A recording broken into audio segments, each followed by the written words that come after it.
Rồi, sau đây là chương trình chiếm thôn vào lúc 21 giờ ngày 11 tháng 9 của bang Kim Long. Chúng ta on được bao nhiêu người? 7 người. Rồi, anh em tập trung lại đây, đừng có chạy linh tinh đi. Nhoi nhoi thế nhỉ. Nào, tập trung nào.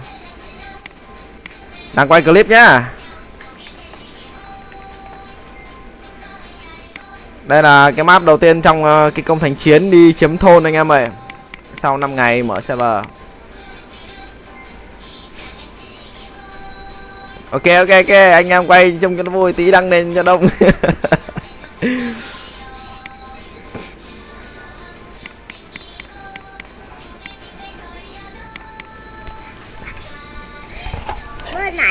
Đây, bố đang làm.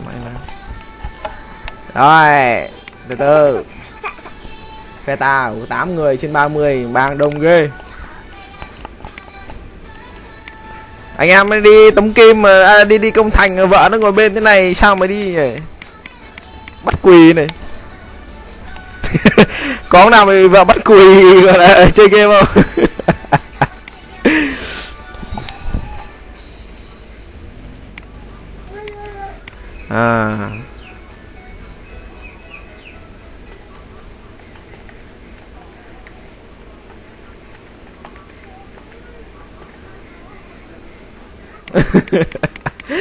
Holy shit. Đấy, Hạng Vũ ơi, vợ ông bắt quỳ không? Nghe nói vợ Hạng Vũ là Tiểu Kiều nha. Ok. Thì chưa tới giờ mà chạy ra nó lại giật lại à.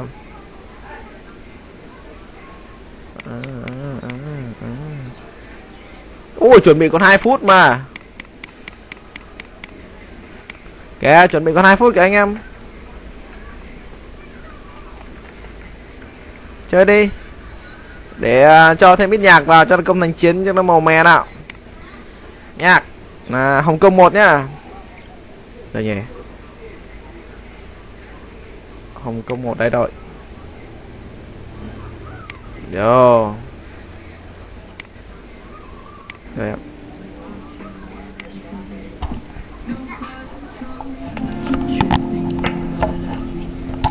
Em đã trao lại rồi lại trả câu kỳ những năm tháng phai nếu trái tim mình nói không nên lời đắng cay từng tiếng yêu xa vời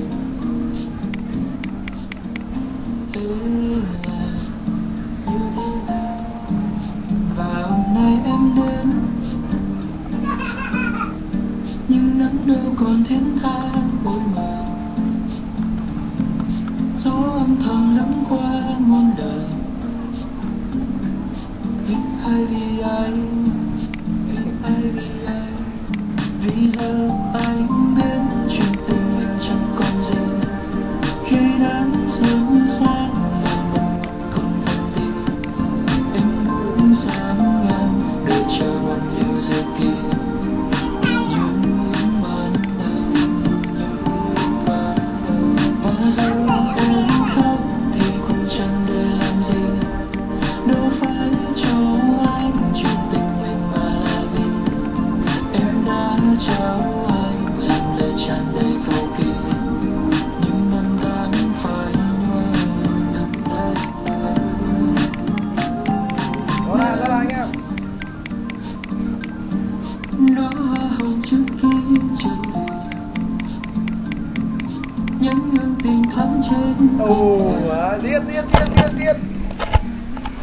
Giết anh em, giết.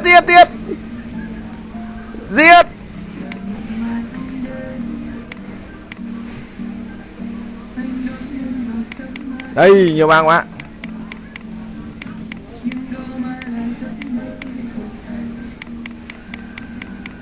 Mã tỷ à, giết anh em. Giết nó.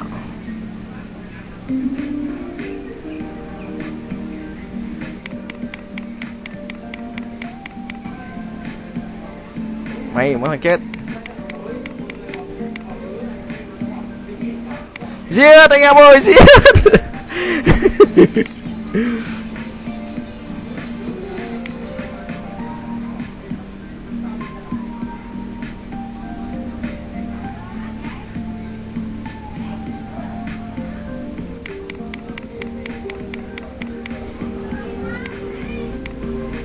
Đừng vào sâu quá.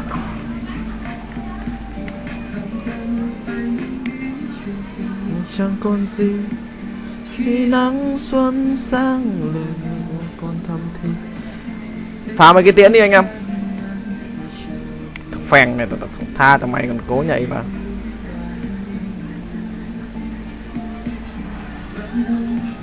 Không chỉ chung chẳng để làm gì, đâu phải cho em một mình mà là vì em biết sao ai cho người cầm tù. Phá lúc cái tiếng anh em ơi.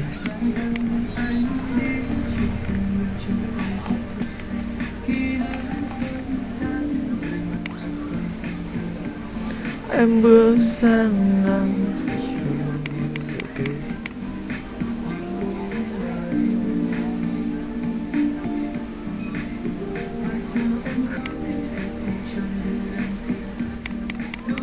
lui xuống nha, anh em đang bị chấn dưới này nè, giết bọn này nào.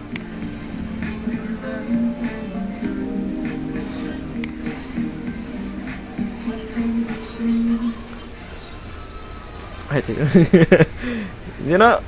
Mày một thằng đã đi rồi, mày sẽ phải chết thôi.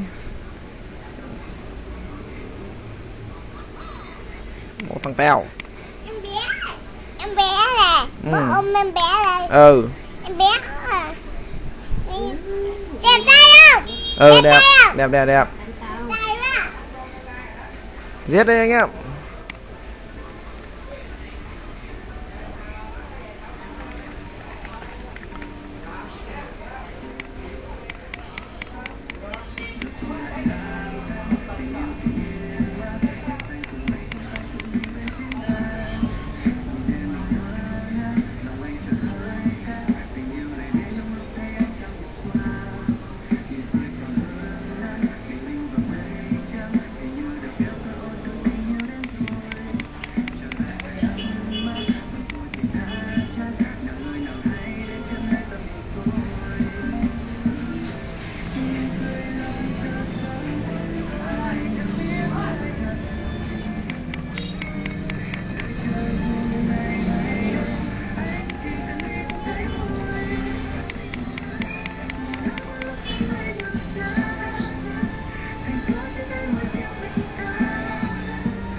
Phá tiến nào.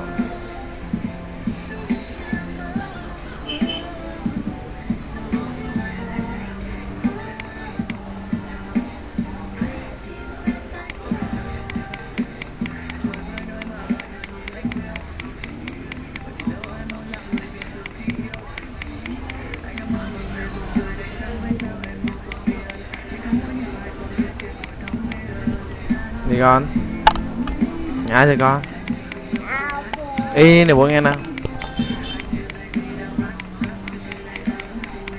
Cái này mới lần đầu nó không có rảnh lắm nhỉ. Nhưng mà nói chung là cứ thủ nhà phá được nhiều nhà, nó có nhiều điểm là win đấy anh em ơi.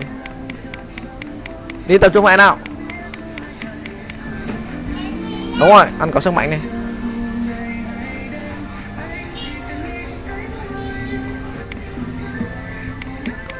Lên theo tôi.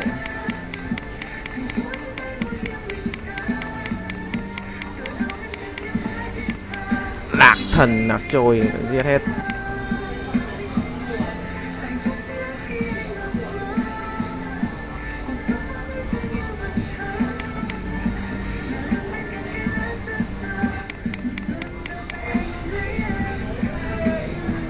Cái này đi trong tông kim ghê. Giết anh em, giết. Giết.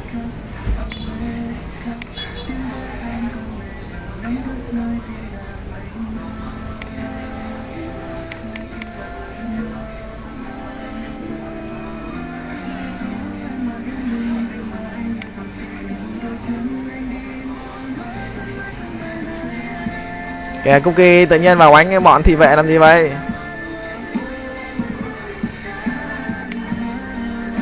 Tập trung đánh một con nào.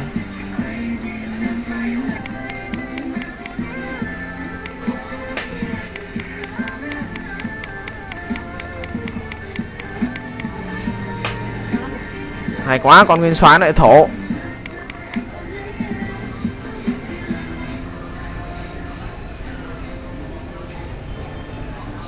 Tập trung đánh nguyên soái.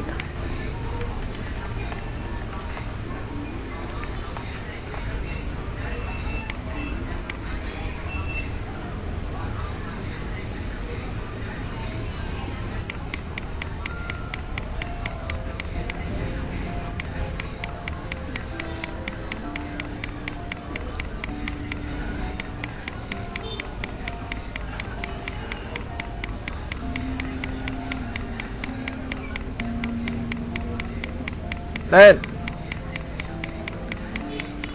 Để nói chạy hẳn vào trong đi, chạy hẳn vào trong, chạy hẳn vào trong.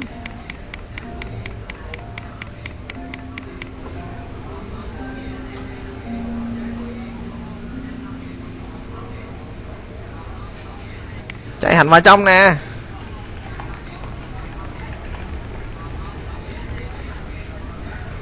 Chạy hẳn vào trong đánh cái xóa cho anh em giật ngoài đánh người làm gì. Cứ ra khoảng cái gói đấy.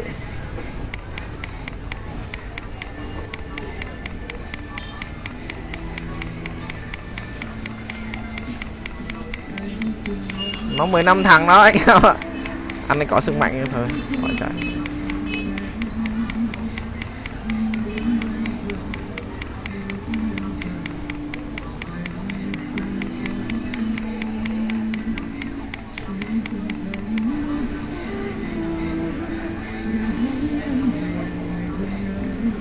Mày bay vào đây. Cắt chim hết từng thằng.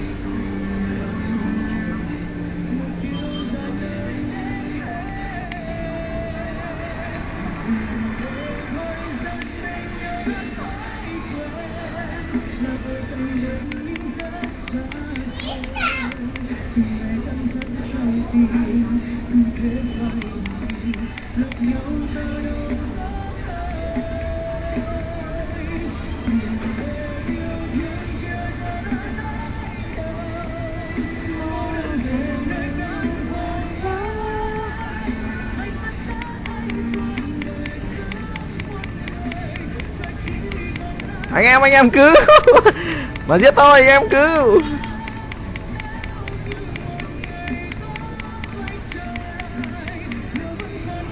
Sập nó.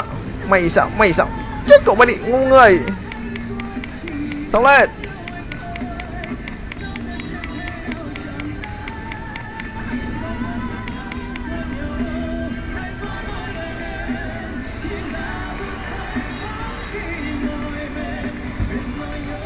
Một thằng.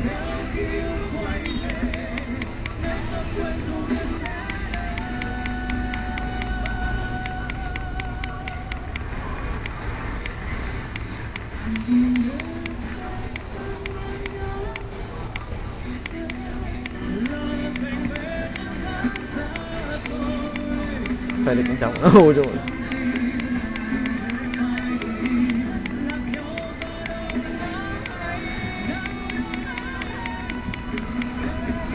Chúng mày đã chết. Người này thằng nào đây?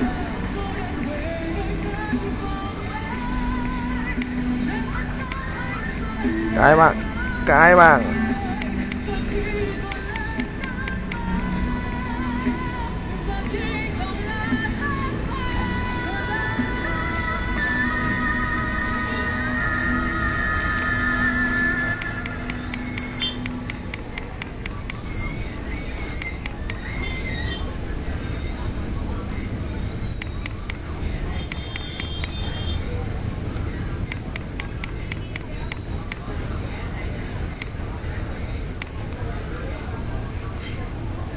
Mày chết.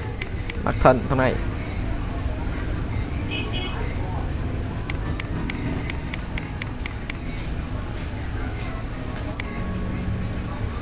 Gỗ Nam ạ.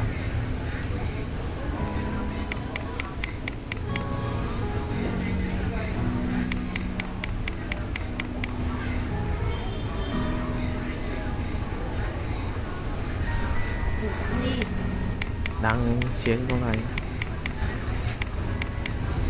Đi lùi ra anh em, đi lùi ra.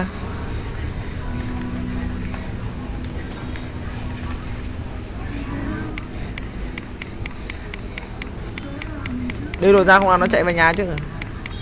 Chạy về nhà nó hồi máu. Đúng rồi, cái tập trung giữa map đấy. Mình đang hơn điểm mà mình phải bu vào nhà nó.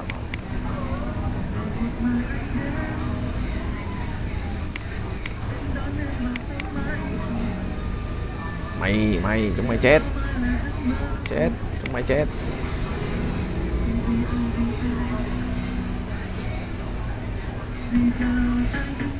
Chuyện tình mình chẳng còn gì, đâu phải xuân sang nơi nguyên vọng không tâm tin. Em bước sang ngang và chờ một đời dự kỳ.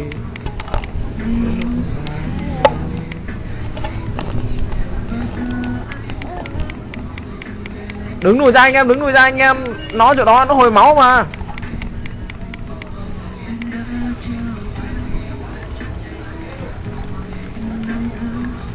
Tập trung giữa map.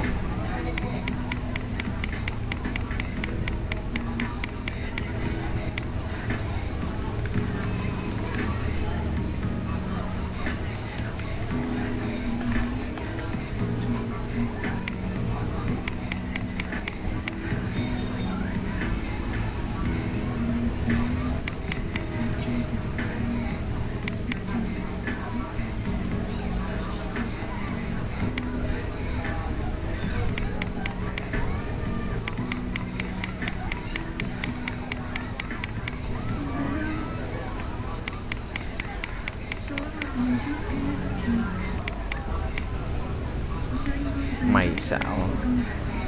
Giết luôn. Chạy lùi lại. Cái chiêu mà Tống Kim dạy đâu. Đúng rồi, chạy lùi lại để quân mình kéo chứ. Chuẩn. Phải chạy lùi lại ngược về phe mình để cho mình có cái khoảng cách gần để mình ra kill được. Đừng giữa map anh em ơi.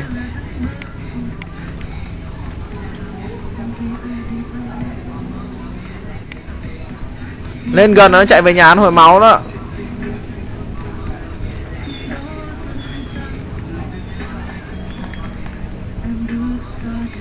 Mình đang hơn điểm mà. Đó, nó xuống là giết. Đang đưa làm gì?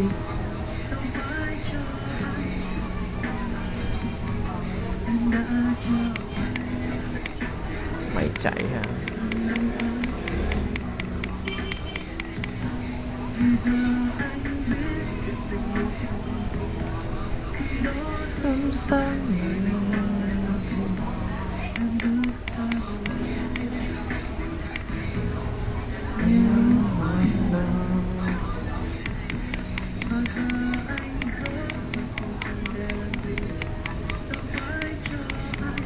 Đây, võ đại nhân, sao cứ chạy vào nhà nó đánh làm gì, nó hồi máu mà. Tập trung giữa mà. Trời ơi, đừng có đánh.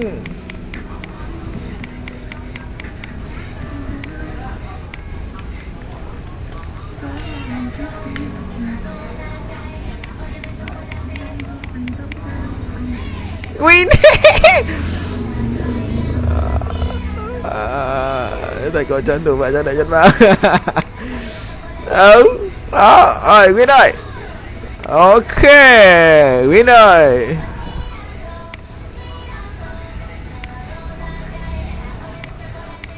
Anh em phải nghe tôi chỉ đạo chứ.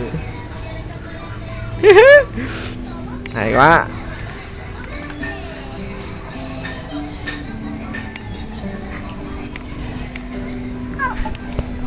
Ok, clip tới đây chấm dứt, chúng ta đã chiến với